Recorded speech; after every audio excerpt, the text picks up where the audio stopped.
وعلیکم السلام ورحمۃ اللہ وبرکاتہ۔ محترم بھائی کہتے ہیں جی جب بندہ رات کو سوتا ہے تو روح اس کی نکل گئی ہوتی ہے، پھر خواب کیسے دیکھتا ہے وہ؟ محترم بھائی یہ بات یاد رکھیں کہ انسان کی روح کے نکلنے کے دو مسئلے،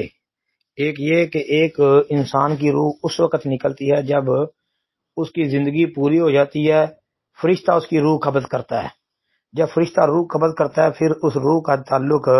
جسم سے ختم ہو جاتا ہے جی۔ دوسری بات کہ جب رات کو بندہ سوتا ہے تو اس کی روح اگرچہ نکل چکی ہوتی ہے لیکن اس روح کا تعلق جسم کے ساتھ قائم رہتا ہے جی، یعنی روح قبض ہونے کے باوجود جسم کے ساتھ اس کا تعلق باقی ہوتا ہے، جس سے مثلا نبض بھی چل رہی ہوتی ہے، کھانا ہضم ہو رہا ہے، سانس جاری ہے اس کی جی۔ تو یہ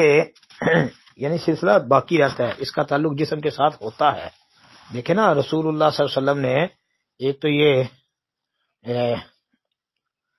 بات بیان کی ہے جو رات کو سونے کے وقت دعا بتائی، پھر صبح اٹھنے کے وقت دعا بتائی، اور پھر قرآن پاک کے اندر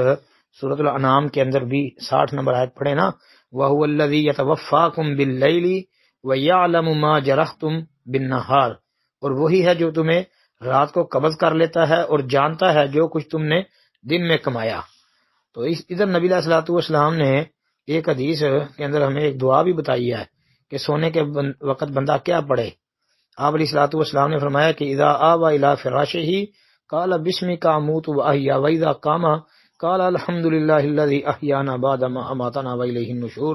کہ نبی علیہ السلام جب بستر پر جاتے تو یہ کہتے تھے تیرے ہی نام کے ساتھ مرتا ہوں اور زندہ ہوتا ہوں، اور جب بیدار ہوتے تو کہتے سب تعریف اللہ رب العالمین کے لیے ہے جس نے ہمیں زندگی بخشی، اس کے بعد اس نے ہمیں موت دی اور اسی کی طرف اٹھ کر جانا ہے جی۔ تو یہ رات کو جب اس کی بندے کی روح کو ختم کیا جاتا ہے تو اس وقت اس کا تعلق جسم کے ساتھ قائم ہوتا ہے ہاں جی۔ باقی آپ 24واں پارہ آیت نمبر 42 یعنی 42، اللہ یتوفی الانفس حین موتها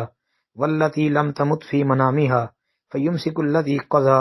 علیها الموت ویرسل الاخرى الى اجل مسمى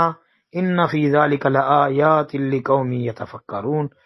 اس آیت کریمہ کی تفسیر بھی آپ پڑھ لیں، مفسرین نے جو کچھ کلام کیا ہے، پھر انشاءاللہ آپ کو بات زیادہ سمجھ آئے گی۔ السلام علیکم ورحمۃ اللہ۔